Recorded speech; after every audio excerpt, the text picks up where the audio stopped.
Canada goes full throttle and threatening striking rail workers with jail time if they don't restart operations today. Apparently that's going to happen, but legal challenges are going to be thrown up against the Canadian government.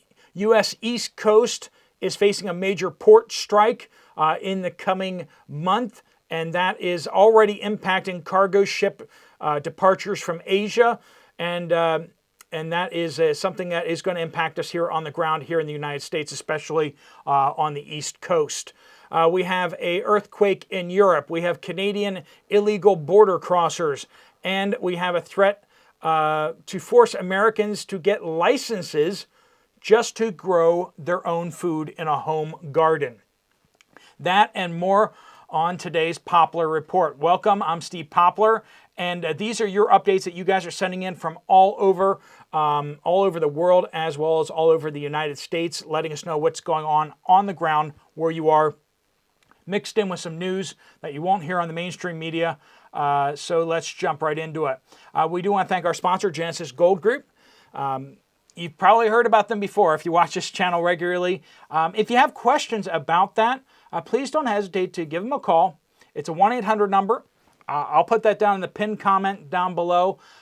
You can give them a call, ask your questions to see if it's even a good fit for you. If you have a retirement account, if you have an IRA, 401k, and it's in whatever, you can move it over, even if it's privately managed.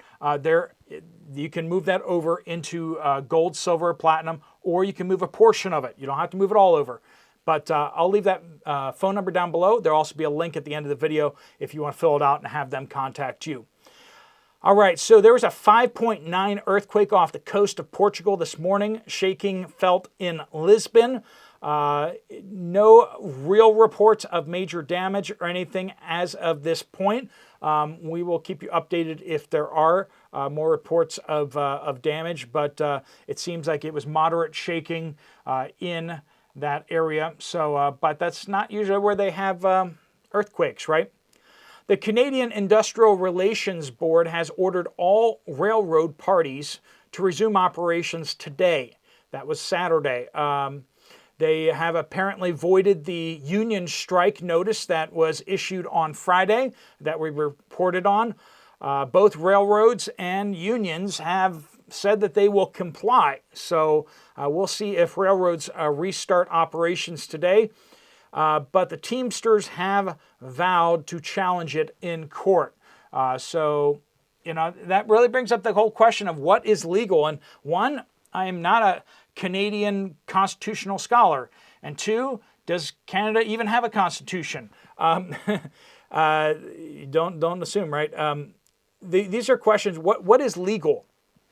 And really, when it comes down to it, it depends on what percentage of the country's boomsticks you control. That's basically how you determine what is legal and what is not. And in Canada's case, the government controls most of the boomsticks, so they basically can do whatever they want. And if you disagree with that, well, just look at what they're doing. If you want to protest in Canada when they have all the boomsticks, go look at what happens in other countries where the government controls all the boomsticks. And it doesn't go well for the protesters. You either need to turn it into a full-fledged revolution, you need to actually get military units to defect, or you need to get some foreign government to give you weapons or something like that. Otherwise, you just get crushed. Tiananmen Square did not go well. Allegedly millions of students across the whole country. Now, you heard that it's just in that area, but the only reason why it got reported on was the fact that there were foreign press in Beijing at the time. Otherwise, we wouldn't have heard about it. And all the other cities where these protests apparently happened too, you don't hear about those places because there was no international press there. Speaking of this utopia that is Canada, illegal border crossers from Canada into the United States jumped 200% this past year, or basically double. We've doubled the number of people illegally crossing from Canada into the United States in 2024 is twice the rate that it was in 2023. And you know what? I can't blame them. I mean, free health care down here that you can actually see a doctor and actually use your health care. I mean, that's something to be said. I mean, free homes, free scholarships, immunity from prosecution. I mean, that's a pretty nice thing right there. Makes me want to go down south and illegally cross the border myself, right? And immunity from traffic laws. We see this all over the place where people get stopped and they don't have any ID on them, and because they're not from here, they get released without actually having anything happen to them. And if you think that's crazy, it is. It is. And you wonder why all these Canadian illegals want to come down here. Now, if they're coming down illegally, I think it's pretty safe to say that they're not native-born Canadians, right? If they're native-born Canadians, they can just legally come across the border, right? I mean, it's super easy. They just walk across the border, essentially, right? They can do that. The people that can't legally cross the border are people from other countries, right?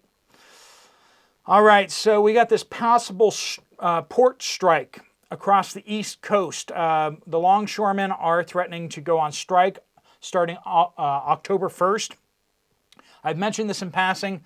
I'm mentioning it a little more right now, but as we get closer to that, if it looks like it's going to happen, we're going to keep you up to date on that. But we will say this, that cargo ships leaving China and Asia, bound for the East Coast of the United States, are already starting to take into account that they may not be able to get into ports on the East Coast. Some places have already accelerated their shipping for fall goods that they need for this fall and winter, like holiday seasons. Some others are shipping to alternative ports and making other arrangements to use rail or other things to get their containers to the places they need to get them to. Others are rolling the dice and hoping that the longshoremen will be forced by the government to work against their will, sort of like what happens in Canada. That has happened here in the United States too. It's amazing how pro-labor presidents and pro-labor prime ministers suddenly stop being pro-labor when it threatens their interests and their businesses' interests, right? The U.S. aircraft carriers Theodore Roosevelt and Abraham Lincoln have been spotted using open source commercial satellite imagery and has been released over on X. By the time this gets released, of course, these aircraft carriers are not near there, and nation states do not depend on satellite imagery purchased by civilians on Twitter. Okay, I promise you, even Iran has a much better idea of where the United States aircraft carriers are than any of us at any given time. But we have been given a glimpse of where they are right now. They are both off the coast of Oman, south of Iran. They are staying out of the Persian Gulf because they would have to go past Iran through the Strait of Hormuz. So they're staying outside of the Persian Gulf in the, I guess that's the Arabian Sea, I think it is. Technically called, and that is that whole area is their area of operation. Both of them are pretty close to the Iranian coast, though, so they do seem to be there actively threatening Iran against any kind of strikes on Israel. All right, we got continued drone and missile attacks over the past 24 hours on Israel. We reported the major airstrikes that Hezbollah tried to launch on Israel, and Israel preempting a bunch of that and destroying apparently a whole bunch of the missiles on the ground. Hezbollah saying that they launched 300 missiles. Israel saying that it was more like 150, and Israel saying that they destroyed several thousand missiles on the ground. I don't know. Somewhere, the truth is somewhere mingled in all of that, right? Fog of war and everything like that happening once again. Hold everything loosely with all that. But we did see that apparently Hezbollah launched a large, or attempted to launch a large strike on Israel, but it didn't really do any damage. So that is good news for Israel, but you can imagine that would be rather frustrating for Hezbollah to try to launch a strike and to be just humiliated in it, sort of like Iran was last year. Back in April.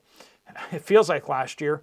Hamas in Gaza firing off rockets into Israel, and impact alerts in southeastern Israel suggesting inbound drones or missiles being fired from the Houthis in Yemen as well. So they seem to be joining the fight, and it seems like more of the proxies of Iran are joining the battle. No word yet on missiles being fired out of Syria at this point, but that may come shortly. This is a report from Cobalt.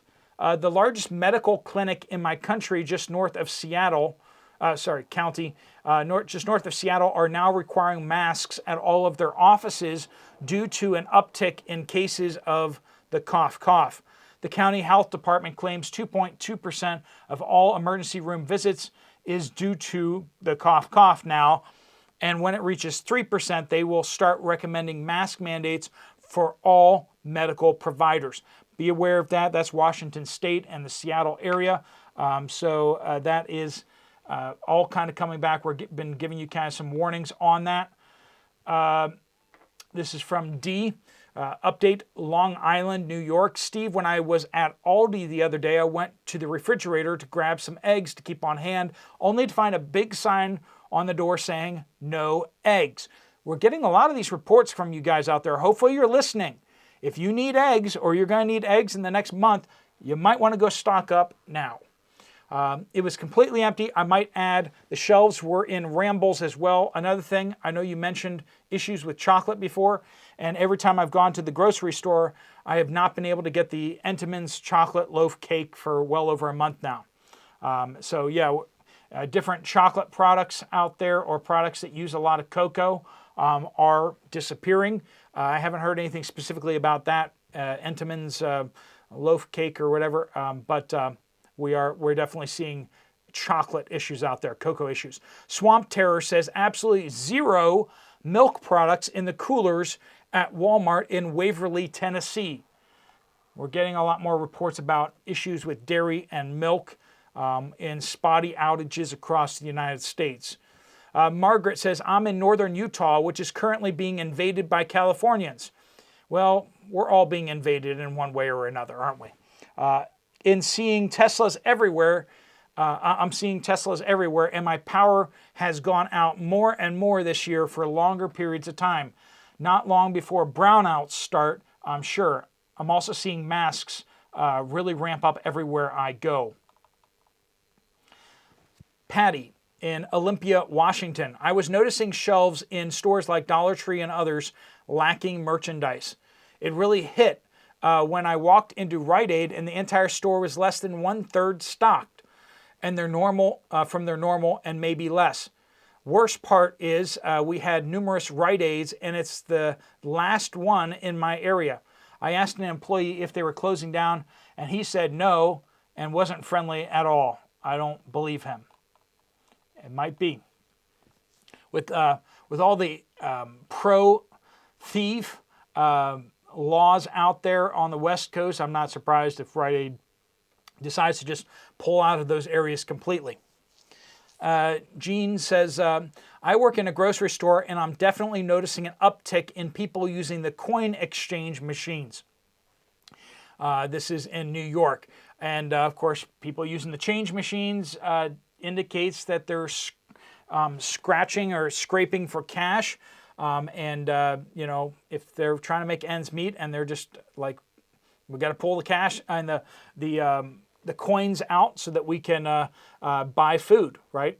Radical Stacker says, Northeast Pennsylvania. I work for a sanitation company and noticed that the trash we are picking up at stores is drastically becoming less.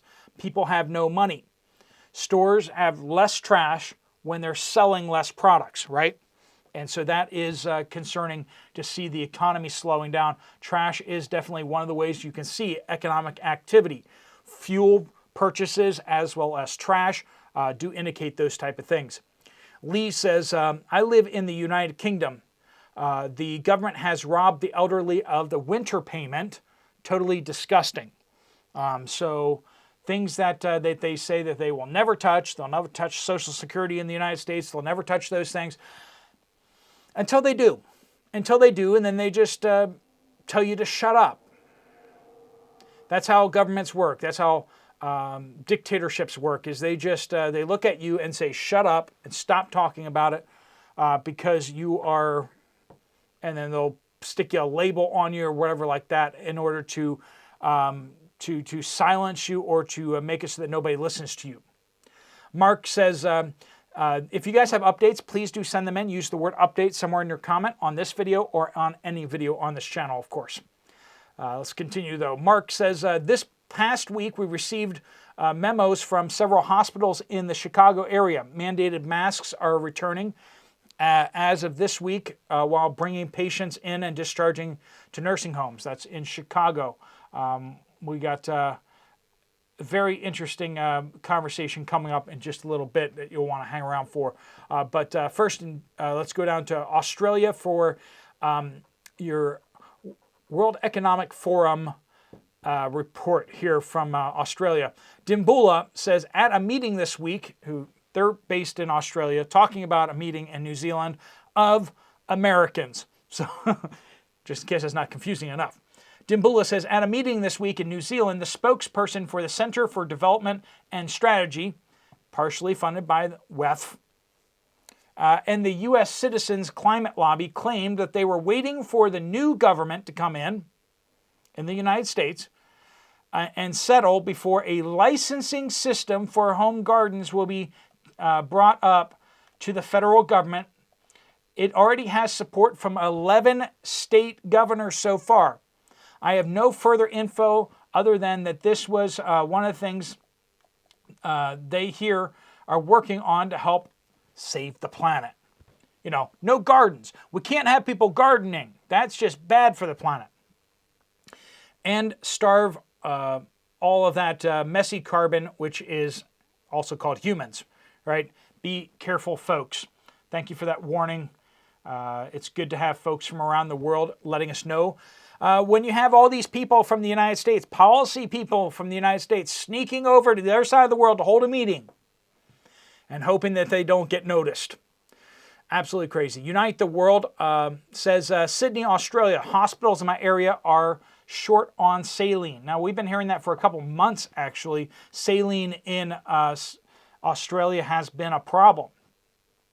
I took this person's name off here because I don't want them to get in any trouble.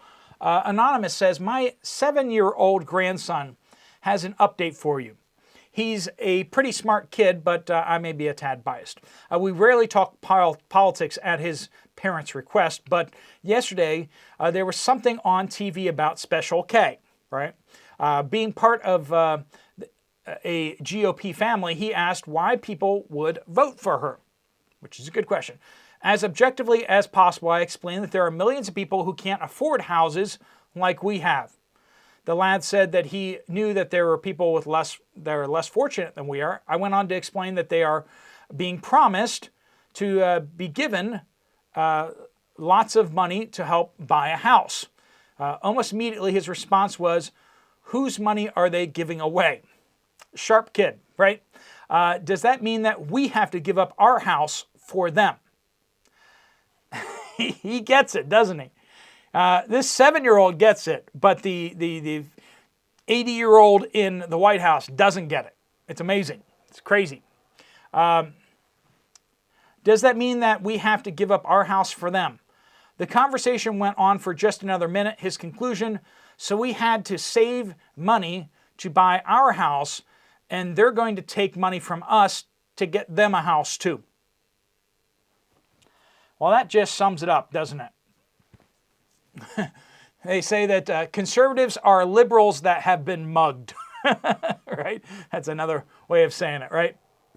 Lisa says, East Central Mississippi, no eggs at Sam's Club for 5 straight days, no Argo corn starch for over a week. All right, friends, please do keep your reports coming in. If you have something to share, please do share that in the comment section. If you want to get some more information from Genesis Gold, you can click on that link, or I'll put it in the pinned comment down below their phone number. Just mention this channel if you do decide to move forward with them, so they do waive your setup fee. If you want to check out another video from the channel, there's one right up there. I'll see you over there, or I'll see you guys later. Steve Poplar of the Poplar Report, out.